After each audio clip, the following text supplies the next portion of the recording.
Oke guys, balik lagi ya. Kita belajar matematika. Dimana kali ini submaterinya beda. Masih sama sih jenis-jenis fungsi, hanya saja jenis-jenis fungsi yang seperti fungsi linear, fungsi kuadrat, fungsi identitas, fungsi konstanta, fungsi ganjil dan fungsi genap, dan fungsi mutlak. Itu teman-teman udah pernah pelajari basicnya ya. Sebenarnya di jenis-jenis fungsi yang mau ditekankan adalah karakteristik dari fungsi itu sendiri. Gimana mencari titik puncak pada fungsi kuadrat, gimana mencari titik perpotongan terhadap sumbu x di fungsi kuadrat dan fungsi linear gitu ya.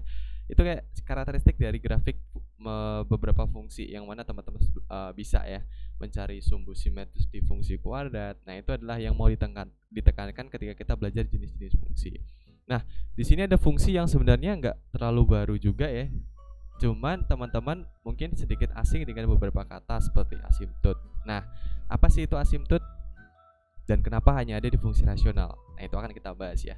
Di sini kita akan bahas mengenai fungsi rasional, di mana kita tahu dulu definisinya adalah suatu fungsi f(x) disebut fungsi rasional jika bentuknya px per qx ya, dengan px dan qx adalah suku banyak atau polinom dan qx-nya nggak boleh 0. Nah, kenapa qx-nya nggak boleh 0? Iya, karena nanti undefined ya, atau tidak terdefinisi Pak gitu. Kenapa? Karena suatu bilangan dibagi dengan 0 gitu kan, sampai kapan dia akan habis? Gak tahu ya, gak tahu, gak akan habis gitu ya. Nah, itulah kenapa penyebutnya gak boleh 0. Nah, kenapa asimtot kaitannya dengan fungsi rasional? Nah, ini yang kita bahas ya. Jadi dengan syarat penyebut gak boleh 0 itu muncullah istilah asimtot. Nah, apa sih asimtot itu ya? Asimtot adalah suatu garis lurus yang didekati oleh kurva lengkung dengan jarak semakin lama semakin kecil mendekati 0. Artinya bahwa jaraknya semakin kecil. Maksudnya ketika ada suatu garis yang misalnya seperti ini ya. Ini diagram kartesius ya. Ada garisnya seperti ini. Dia akan mendekati semakin kecil jaraknya gitu ya. Nah, atau kalau lebih bagus lagi gini, ini agak kurang bagus guys sih. Gini. Nah, gitu kan. Di sini kan jaraknya lebih lebar ya daripada di sini ya. Artinya bahwa dia akan semakin kecil sekali, tetapi kurva tersebut tidak pernah berpotongan dengan garis tersebut. Itulah garis asimtot. Artinya didekati, sangat dekat, tetapi tidak pernah bertemu. Ya, ibaratnya kayak kamu sama dia gitu ya. Sangat dekat, tapi kok nggak pernah nyatu ya, kok berani tembak-tembak gitu ya. Nah, itulah seperti asimtot ya. Dekat tapi nggak pernah menyatu. Gitu. Nah, itulah kenapa asimtot itu hanya ada di fungsi rasional saja, karena syarat penyebut tidak boleh 0 hanya ada di fungsi rasional gitu ya. Jadi atau fungsi pecahan. Jadi asimtot itu pasti berkaitan dengan fungsi rasional. Sementara asimtot itu ada 3 macam guys ya, dimana asimtot tegak, asimtot datar, dan asimtot miring. Untuk di kelas 10 teman-teman hanya fokus ke 2 asimtot, asimtot tegak dan asimtot datar. Untuk asimtot miring kita skip dulu ya, karena kita belum pelajari itu. Dimana asimtot tegak adalah garis tersebut sejajar dengan sumbu sumbu y, kemudian asimtot datar adalah garis yang sejajar dengan sumbu x, dan asimtot miring adalah garis tidak sejajar dengan sumbu x dan sumbu y. Artinya dia nanti beda sendiri garisnya. Kita hanya fokus ke asimtot tegak dan asimtot datar gitu ya. Nah, asimtot datar dan tegak kalau dari sebuah fungsi nentunya gimana caranya gitu ya. Sebelum kita nentuin teknik menentukannya, kita lihat dulu yuk di sini.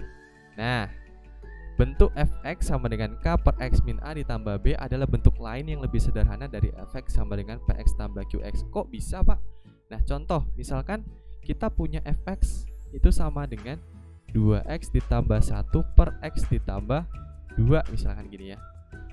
Bentuk ini adalah bentuk yang belum sederhana gitu ya. Bisa kita sederhanakan lagi dalam bentuk seperti ini. Caranya gimana? Nanti.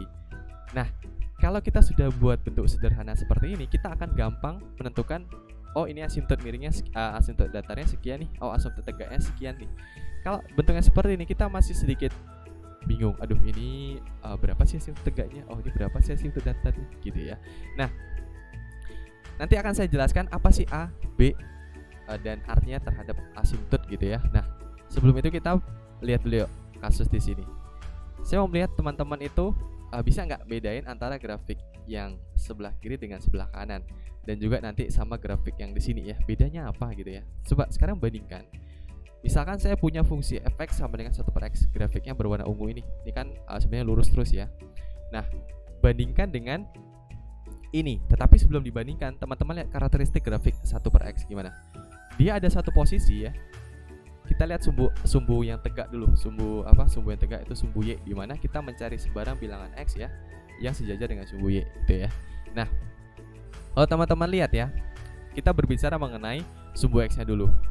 Ada nggak nilai x yang ketika kita tarik garis vertikal dia tidak berpotongan dengan kurva? Ada? Misalkan kayak gini. Kalau ini saya tarik garis vertikal seperti ini, dia akan berpotongan. Ini kalau saya akan tarik garis vertikal di sini, dia akan berpotongan di sini. Begitu juga di sini. Ya, terus ada nggak satu kondisi dia itu tidak berpotongan pada kurva yang warna ungu ini? Ada? Iya. Ada, yaitu ketika x sama dengan 0. Kenapa? Ketika x sama dengan 0 dia tidak berpotongan pada kurva. Lihat, kalau kita masukkan x sama dengan 0 di sini akan menjadi bentuk 1/0. Di mana bentuk ini adalah bentuk yang tidak boleh. Kenapa? Karena nggak bisa didefinisikan. Sampai kapan 1 habis bagi 0? Nggak ada. Nah, lihat, kalau kita berbicara mengenai asimtot ya, asimtot adalah suatu garis lurus ya, suatu garis lurus ya. Lihat, x sama dengan 0 itu kan berhimpit dengan sumbu y ya. Dia kan garis lurus yang suatu garis lurus yang didekati oleh kurva lengkung dengan jarak yang semakin lama semakin kecil, mendekati 0 di jauh tak terhingga, tetapi kurva tersebut tidak pernah berpotongan di garis tersebut. Nah, sekarang kita lihat kurva tadi ada satu kondisi di mana x-nya 0 dia tidak berpotongan. Kenapa? Melanggar syarat fungsi rasional di mana penyebut nggak boleh 0. Artinya bahwa ketika x-nya 0 dia akan didekati sangat dekat sekali, hampir mendekati 0, tapi tidak mungkin 0 gitu ya. Jadi karena posisinya tegak dan didekati oleh kurva tetapi tidak pernah berpotongan, maka ketika x sama dengan 0 itu sama aja dengan asimtot tegaknya. Nah gitu ya.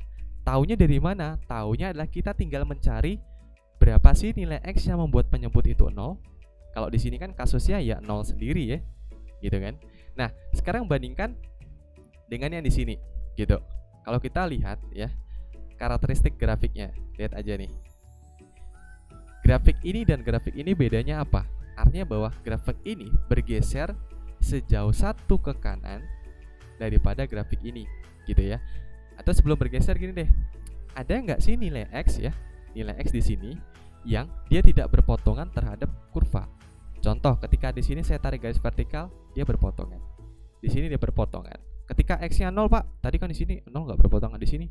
Oh, dia berpotongan di sini. Ketika berapa? Cara mencari itu tahu nih nilai x berpotongan atau enggak adalah kita fokusnya aja. Syarat dari fungsi rasional penyebut tidak boleh 0. Artinya kita mencari pembuat 0 di sini. Berarti pembuat 0 di sini adalah ketika x-nya berapa? X-1 sama dengan 0, x sama dengan 1. Gitu ya. Artinya bahwa ketika x-nya 1 penyebutnya 0, dan tentu ketika teman-teman tarik garis x-nya 1 di sini, dia tidak akan pernah berpotongan sama kurva. Kenapa? Karena ketika x-nya 1 penyebutnya 0, dan nggak mungkin sesuatu dibagi 0 ada hasilnya gitu ya. Seperti itu. Jadi ketika teman-teman mencari sesuatu ya, dimana sesuatu tidak mungkin, kan tidak mungkin dia berpotongan. Artinya titik perpotongan adalah sesuatu yang mungkin terjadi gitu ya. Nah, itulah seperti asimtot. Teman-teman mencari asimtot tegak itu sama aja teman-teman mencari nilai x yang mana membuat penyebut itu 0. Clear ya, jelas ya. Jadi kalau teman-teman mendapatkan bentuk fungsi ini fx sama dengan 1/x dikurangi 3. Nah, teman-teman fokusnya di bawah nih. Berapa nilai x supaya di bawah ini 0? Tentu teman-teman pasti menjawab 3 dong, enggak 2. Kenapa? Karena kalau 3 dikurangi 3 kan 0. Berarti asimtot tegaknya adalah 3. Jadi kalau mencari asimtot tegak, fokusnya ke penyebutnya gitu ya. Dan kalau teman-teman lihat ya, karakteristik grafiknya, di sini 1/x, di sini x-1. Nah, ketika dia tulisnya x-1 dibandingkan x, artinya grafik tersebut akan bergerak ke kanan sejauh 1. Nih ya, di sini kan asimtot tegaknya nih 1 nih. Di sini asimtot tegaknya 0 gitu kan. Sementara kalau di sini teman-teman lihat 1/x tambah 1, grafiknya malah bergerak ke kiri sejauh 1. Nah, sudah pernah saya jelaskan ya gimana kok bisa seperti itu ya. Jadi kalau misalkan penyebutnya penjumlahan ya, pasti grafiknya akan bergeser ke kiri sejauh 1. Sama aja teman-teman mencari penyebutnya ini menghasilkan 0, berarti X ditambah 1 sama dengan 0, berarti X sama dengan negatif 1. Maka dia akan bergeser ke kiri sejauh 1, dimana ketika X-nya min 1, dia tidak akan pernah berpotongan sama kurva gitu ya. Kenapa? Karena menghasilkan 0 pada penyebutnya gitu. Bisa ya. Jadi asimptot tegak adalah definisinya ya, kalau paling gampangnya asimptot tegak adalah dimana suatu kondisi nilai X yang membuat penyebut itu bernilai 0 gitu. Berapa sih X ini supaya penyebutnya tuh 0? Itu asimptot tegak kalau kalian dapatin X-nya. Oh, misalkan Pak, saya punya kasus seperti ini ya. Fx sama dengan 1 per X gitu ya. Berapa sih nilai X supaya menyebutnya 0? Ya 0 dong. Kalau misalkan saya ganti Pak soalnya jadi 1 per X ditambah 3 gitu ya. Berapa sih asimptotnya supaya X di sini 0? Ya negatif 3 gitu ya. Jadi secara tidak langsung teman-teman sudah tahu bahwa asimptot itu adalah suatu nilai yang membuat ini asimptot tegak ya. Asimptot tegak itu adalah suatu nilai yang membuat penyebut itu bernilai 0. Yaitu asimptot tegak. Nilai X-nya berapa gitu ya. Nah, seperti itu. Bisa ya. Jadi mencari asimptot tegak itu seperti itu. Bisa?